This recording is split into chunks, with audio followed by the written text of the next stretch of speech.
નમસ્કાર મિત્રો, હું છું વળવી પ્રવીણ અને સ્વાગત છે તમારું અમારી યુટ્યુબ ચેનલ ઉપર, જેનું નામ છે એકલવ્ય મોડેલ રેસી ડોટ સ્કૂલ ખોરદા ટીચ ટેક ડોટ. મિત્રો, આજે આપણે ધોરણ 12 કોમર્સની અંદર વાણિજ્ય વ્યવસ્થા, જેની અંદર ચેપ્ટર છે સંચાલનના સિદ્ધાંતો, જેમાં આજે ફ્રેડરિક ટેલરનો વૈજ્ઞાનિક સિદ્ધાંતનો અભ્યાસ કરવા જઈ રહ્યા છે. આ ખૂબ જ મહત્ત્વનો ટૉપિક છે મિત્રો, ખાસ ધ્યાનથી જોશો અને અમુક મુદ્દા હશે એને નોટ ડાઉન કરવાનો પ્રયત્ન કરશો, જેથી તમને પરીક્ષાની અંદર લખવામાં સરળતા રહી શકે.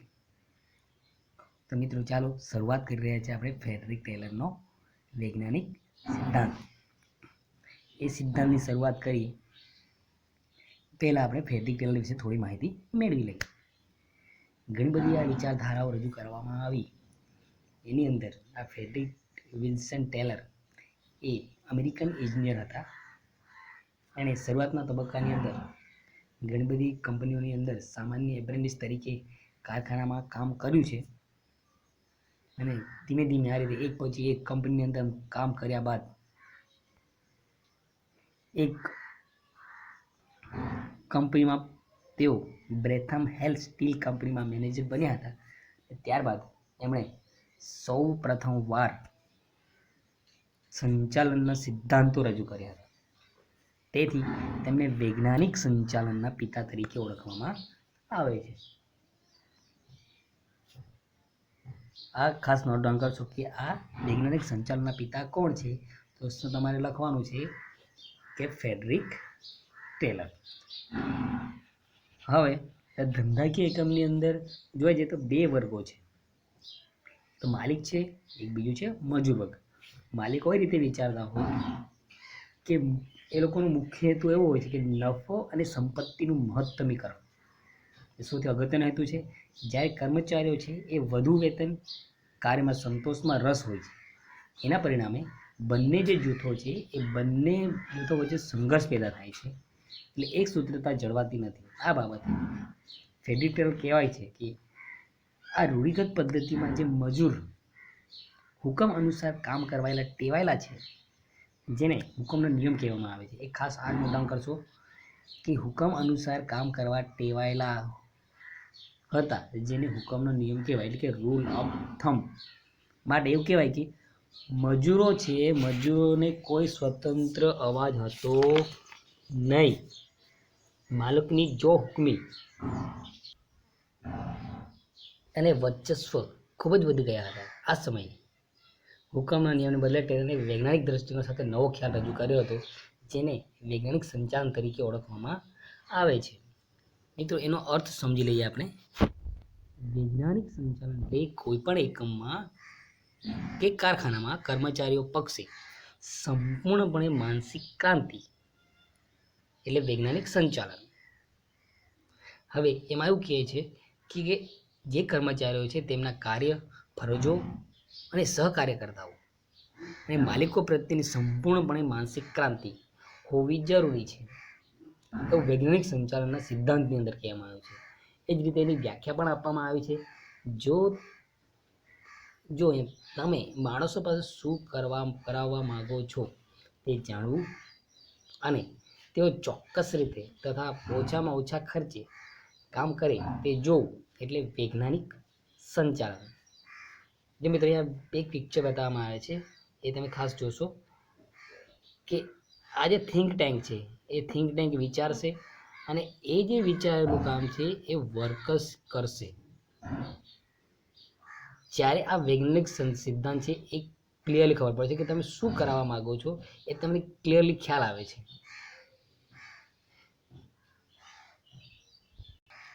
આ વસ્તુને તમે સમજી ગયા એટલે તમે લગભગ આ વૈજ્ઞાનિક સંચાલનનો જે સિદ્ધાંત છે એ સરળતાથી તમે સમજી શકો છો. હવે આને વધુ સમજવા માટે આ સિદ્ધાંતની અંદર 3 મહત્વની બાબતો લેવામાં આવી છે.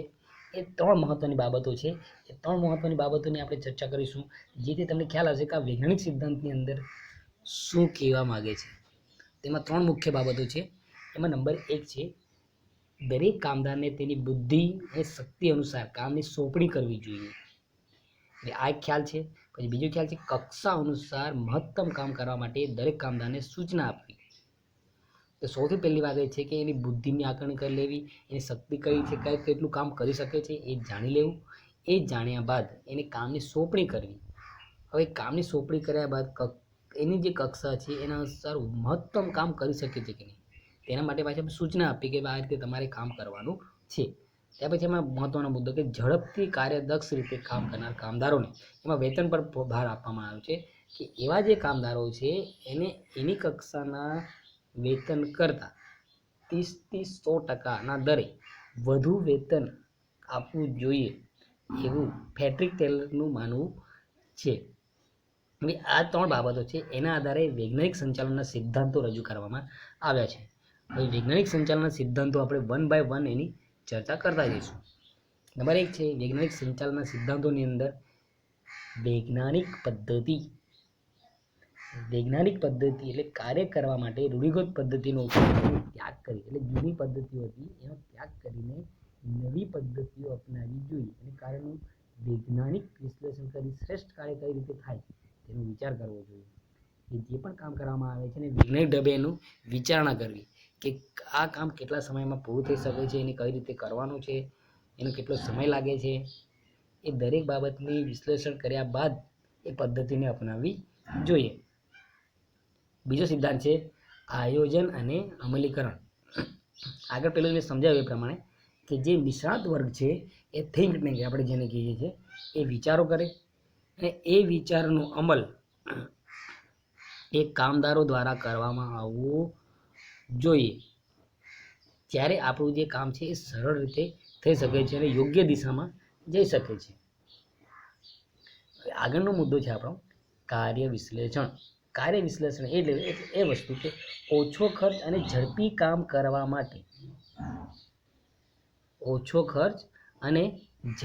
કામ કરવા માટે કાર્ય વિશ્લેષણ ઉત્તમ છે, જેમાં સમય નિરીક્ષણ, ગતિ નિરીક્ષણ કે થાકનો અભ્યાસ કરી ઓછી પડતર ઉત્પાદકતામાં વધારો કરી શકાય છે. આ બધી વસ્તુનું વિશ્લેષણ કેટલા સમય કેટલો થાક લાગે છે, કેટલો સમય ઝડપથી કામ થઈ રહ્યું છે એના આધારે આપણે ઉત્પાદકતા વધારવાના પ્રયત્નો કરવા જોઈએ. પછી આપણે નેક્સ્ટ છે પ્રમાણીકરણ અને સરળીકરણ. એ વૈજ્ઞાનિક પ્રક્રિયા છે જે અગાઉ થવી જોઈએ, જેમ કે ઓજારો, સાધનો, સમય, કામકાજની સ્થિતિ વગેરે બાબતો માટે પ્રમાણીકરણ જરૂરી છે. કે જે ઓજારો છે એના દ્વારા કેટલું કામ થઈ શકે, કેટલા સમયમાં થઈ શકે એ આપણે જાણી લેવું, જેથી આપણે કામ સરળતાથી કરી શકીએ છીએ. ત્યાર છે વૈજ્ઞાનિક પસંદગી અને તાલીમ. જે કર્મચારીઓ છે એ કર્મચારીનું વૈજ્ઞાનિક પસંદગી થવી જરૂરી છે. વૈજ્ઞાનિક પસંદગીની અંદર કઈ બાબતો આવશે મિત્રો? કે એનું કૌશલ્ય, એનું શિક્ષણ, એની કાર્યશૈલી, એ બધી પ્રવૃત્તિમાંથી પસાર થઈને જ્યારે આપણે કોઈની પસંદગી કરીએ છીએ એ વૈજ્ઞાનિક પસંદગી થઈ જાય છે અને એ રીતે એમને તાલીમ પણ આપવી જરૂરી છે. હાલની અંદર એ પ્રમાણે બધું ચાલે છે. સમયાંતરે કામદારોની કાર્યક્ષમતા વધારવા તાલીમનો ઉપયોગ પણ થવો જોઈએ.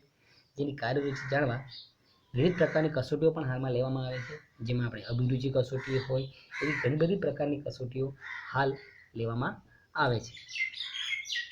ત્યાર પછી નાણાકીય ઉત્તેજન. કુશળ કામદારોને નાણાકીય અને અન્ય પ્રકારના ઉત્તેજનો આપવા જોઈએ. જે માટે વિવિધ પ્રકારની નાણાકીય ઉત્તેજન પદ્ધતિઓ છે. કામના આધારે વેતન આપવું, પ્રોત્સાહન આપવું, એવા ઘણી બધી પ્રકારની પદ્ધતિઓ દ્વારા નાણાકીય ઉત્તેજન આપીને કામમાં વધારો કરી શકાય છે. પછીનો આપણો સિદ્ધાંત છે કરકસર.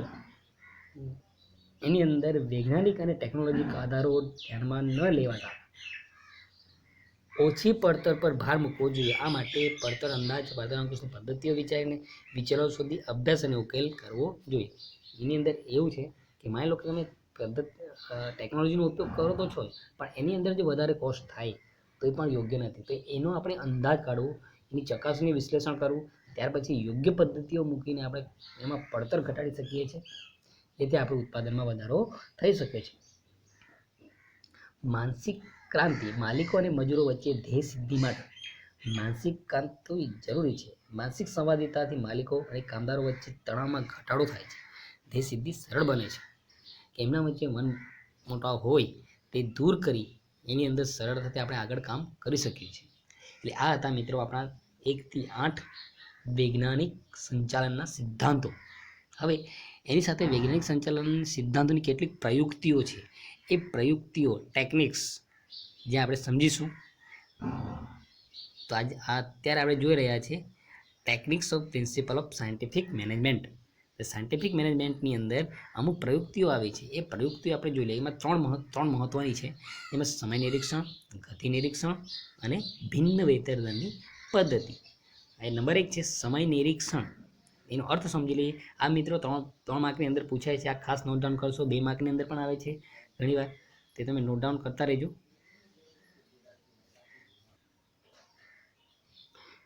કોઈપણ કાર્યનો ભાગ પૂર્ણ કરવા માટે જેટલો સમય લાગે તે અંગે વૈજ્ઞાનિક રીતે કરવામાં આવતો અભ્યાસ એટલે સમય નિરીક્ષણ.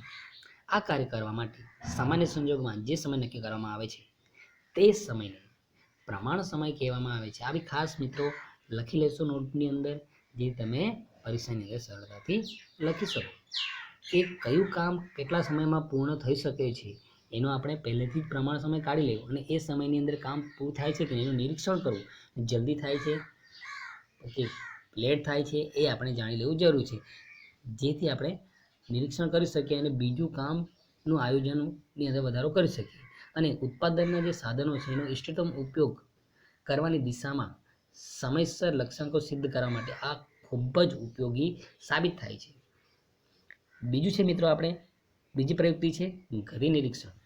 ગતિ નિરીક્ષણ એટલે બિનજરૂરી ખોટી દિશામાં બિનકાર્યક્ષમ હલનચલનમાંથી ઉદ્ભવતા બગાડને દૂર કરવાની એક પદ્ધતિ છે. કામદાર કાર્ય સમયે ઘણીવાર હલનચલન કરતો હોય છે. જો તેની ધ્યાનપૂર્વક અભ્યાસ કરવામાં આવે તો હલનચલનની ખોટી પ્રક્રિયા દૂર કરી કામદારનો ઔદ્યોગિક થાક દૂર કરી શકાય છે. ઘણીવાર એમ તેમ બિનજરૂરી પ્રવૃત્તિઓ કરતા હોય છે, જેના કારણે એને ઔદ્યોગિક થાક લાગતો હોય છે. જે થાક આપણે દૂર કરી શકીએ છીએ અને યોગ્ય દિશામાં લઈ જઈએ તો આપણું કામ ઝડપથી થઈ શકે છે અને ઉત્પાદકતામાં વધારો થાય છે. એના આધારે શ્રમનો લઘુત્તમ પગારની પદ્ધતિ માટે યોજના શોધવાનો અને એનો અમલ કરવાનો જરૂરી છે. હવે મિત્રો આપણે છેલ્લી પ્રયુક્તિ છે અને એ છે ભિન્ન વેતન દરની પદ્ધતિ. કામદારોને તેમના કામના સમયના આધારે વેતન સંબંધિત ઉત્તેજક વેતન પ્રથાની હિમાયત કરવી એટલે ભિન્ન વેતન દરની પદ્ધતિ. એની અંદર કારખાનામાં જે કામ કરતા કામદારો છે તેની કાર્ય કરવાની ક્ષમતા બધાની અલગ અલગ હોય છે. એ અલગ અલગ ક્ષમતાને ધ્યાનમાં રાખીને કાર્યક્ષમ કામદારોને વધુ વેતન આપવું, જ્યારે બિન કાર્યક્ષમ કામદારોને ઓછું વેતન મળવું જોઈએ. આ બાબતે ધ્યાન રાખીને ટેલરે ભિન્ન વેતન દરની પદ્ધતિની આગાહી કરી છે કે ભાઈ આ વસ્તુ હોવી જોઈએ. મિત્રો આ હતા આપણા વૈજ્ઞાનિક સંચાલનના સિદ્ધાંતો અને તેની પ્રયુક્તિઓ.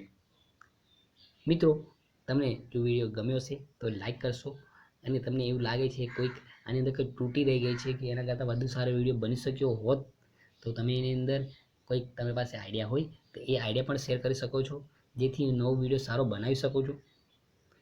મિત્રો લાઈક કરશો અને કમેન્ટ કરશો. થેન્ક યુ મિત્રો, આભાર.